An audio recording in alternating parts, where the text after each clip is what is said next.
Good day, Internet people. It's Phil, your favourite furry friend. Not actually a furry.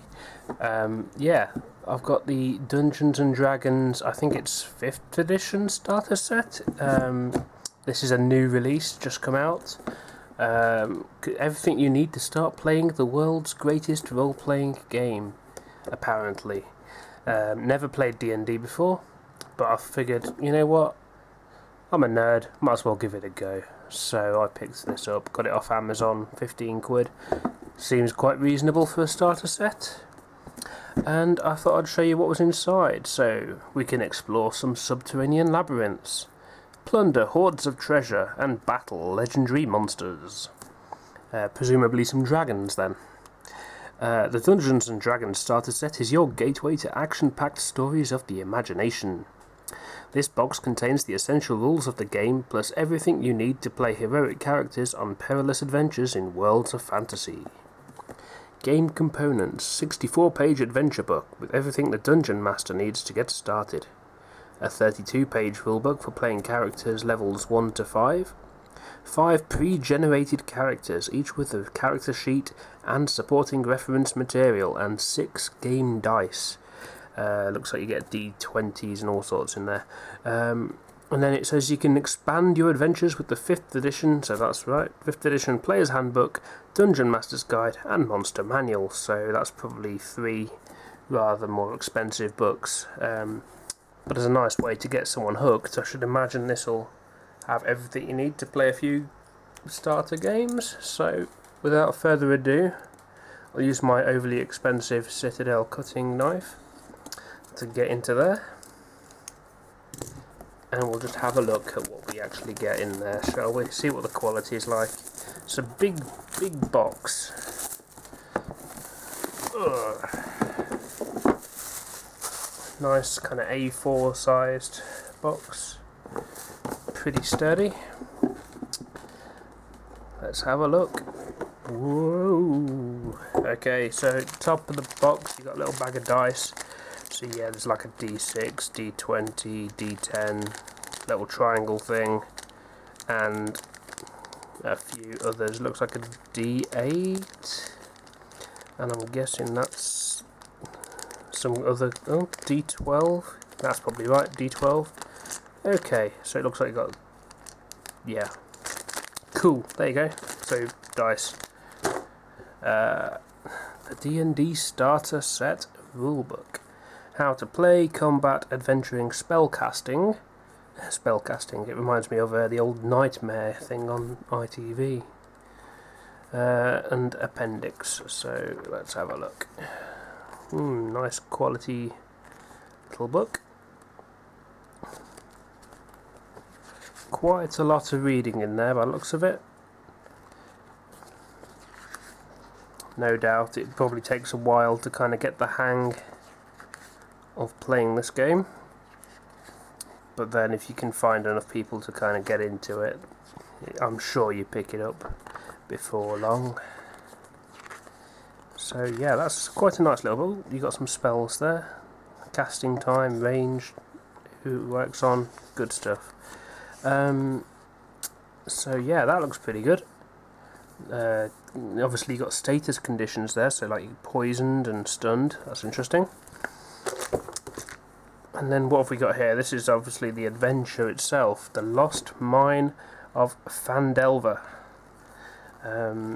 So you've got the introduction, Goblin Arrows, Phandalin, The Spider's Web, Wave Echo Cave, and then you've got magic items and monsters and a rules index. So that's interesting. That's obviously then for the Dungeon Master, really, this one, to guide the players through the game. Looks like a very nice little book again, full colour, good quality, easy to understand by the looks of it. And then we've got some character sheets here. These are the pre-generated ones by the looks of it. Yep. How many did it say you get? You've got a fighter, human fighter by the looks of it, and a high elf wizard, a a Lightfoot Halfling Rogue, a Hill Dwarf Cleric, and a Human Fighter again. So there you go. They've already worked out stats on this one then, so they've got like the saving throws, skills, they've got, oh, that's the main stats there, I guess. So how far they can move, the speed, personality traits, ideals, bonds, flaws, and then you've got features and traits. Equipment down the bottom, attacks and spell casting, and there's plenty of room in there to write your own kind of stuff. Presumably you come across extra skills and abilities as you go on, so you can mark those down on here, and it leaves the name blank, so you can come up with your own name, which is pretty cool. Presumably I would suggest, if you get to play this, you might want to photocopy these before you play with them, because you're going to be putting notes all over them, and I think you'll probably want your originals clean for if you want to play again. And what have we got here? What did you do last night? Wouldn't you like to know? D&D encounters. Build your character and play at a store near you. So you got a little QR code and a blank character sheet on the back, so there you go, you can kind of generate your own character with that. Obviously you'd photocopy this as well. You wouldn't write all over your original copy, because then you're going to be a silly person, aren't you, who has to download it off the internet or something. And yeah, that looks like it. There's just a bit of a tray in there, so you can roll your dice into that if you want. Stop them going all over the floor.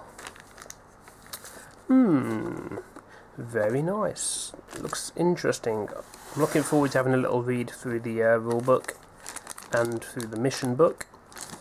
Would certainly look forward to having a go with this. Do any of you guys play D&D? What do you think? Is it any good? Are you more of a Pathfinder person? I've never played any of these kind of games. Always been tempted, and figured this was a good kind of place to jump in. Yeah, it'd be nice to have a go at maybe one of the Warhammer ones at some point, the fantasy roleplay, or one of the 40k ones. I do like the look of the, which one is it, where you play as the Imperial Guard, might be Only War, anything like that. Yeah. So, thanks for watching. Hope you enjoyed the video. Tell me if you're planning on giving this a go, or whether you're already a seasoned veteran. And there we go. Thanks for watching. See you in the next video. Bye.